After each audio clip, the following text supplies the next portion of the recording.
Hello everyone, good evening. আজ তোমাদের সাথে শেয়ার করব ঘরোয়াভাবে চিকেন বিরিয়ানির রেসিপি। তো দেখো, এখানে আমি কড়াইতে তেল গরম করতে দিয়ে দিয়েছি। তার মধ্যে আমি আলুগুলোকে ভালো করে ভেজে নেবো একটু লবণ দিয়ে। দেখো এখানে আলুগুলো মোটামুটি ভাজা হয়ে এসছে।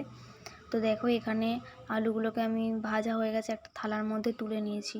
সেই তেলেই আমি কিছুটা পেঁয়াজ দিয়ে দিয়েছি বেরেস্তা বানানোর জন্য। আমি না পেঁয়াজটার মধ্যে না কিছুটা মানে সামান্য পরিমাণে লবণ দিয়েছিলাম, যাতে করে না পেঁয়াজটা ভালো ভাজা হয়, একটা কালার আসে অন্যরকম।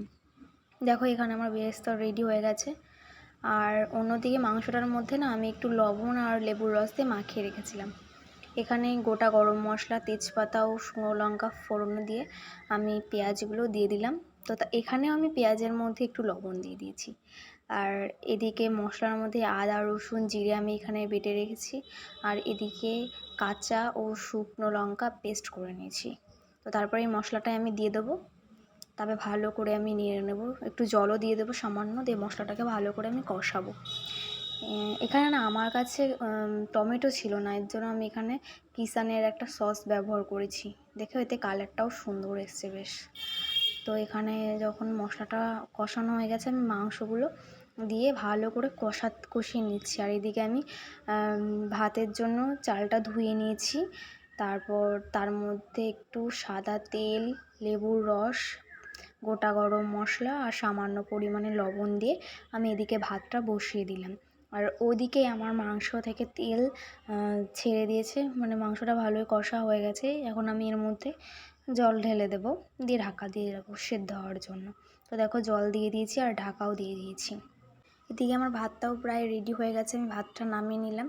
আর এদিকে আমি একটা মিশ্রণ তৈরি করব, তার জন্য গরম দুধ, কেওড়া জল, গোলাপ জল আর আতর দিয়ে দিয়েছি কয়েক ফোঁটা। আর রঙের জন্য আমি এখানে রামধনু না কামধনু, যাই হোক একটা রঙ আছে যেটা পাওয়া যায় দোকানে, ওটা দিয়ে দিয়েছি। আর এখানে লেয়ারিংয়ের জন্য আমি হাঁড়িতে ঘি ভালো করে মাখিয়ে নিয়েছি। তারপর নিচে না আমি ঝোলটা দিয়েছি মাংসের, যাতে করে ভাতটা নিচে লেগে না যায়। তারপরে দেখো এখানে প্রথমে ভাত দিয়ে দিলাম, তারপরে আমি বিরিয়ানি মশলা দেবো, তারপর গোটা গরম মশলা দেবো, তারপর মিশ্রণের জলটু দিয়ে আমি মাংসগুলোকে দিয়ে দেবো। দেওয়ার পর আবার কিছুটা ভাত দিয়ে, আবার বিরিয়ানি মশলা দিয়ে, আবার গোটা গরম মশলা দিয়ে, আবার তারপরে আমি এখানে আলুগুলো দিয়ে দিয়েছি আর কিছুটা মাংস আমি দিয়ে দিয়েছি। এরপরে আবার আমি তার উপর ভাত দিয়ে দেবো, মানে যতটুকু আর লেয়ারিং হয় আর কি, সেরকমভাবে আস্তে আস্তে এরকমভাবে আমি লেয়ারিং দিতে থাকবো। আর সবার উপরে আমি যে বেরেস্তাটা করেছিলাম, সবার উপরে আমি বেরেস্তাটুকু দেবো। তো দেখো আমার লেয়ারিং কমপ্লিট হয়ে গেছে, আর উপরে আমি একটু ঘিও ছড়িয়ে দিয়েছি। আর এখানে দেখো আমার চিকেনও রেডি। আর এখন শুধু দমে দেওয়ার পালা। তো দেখো আমি দমে দিয়ে দিয়েছি, উনুনও দিয়েছি।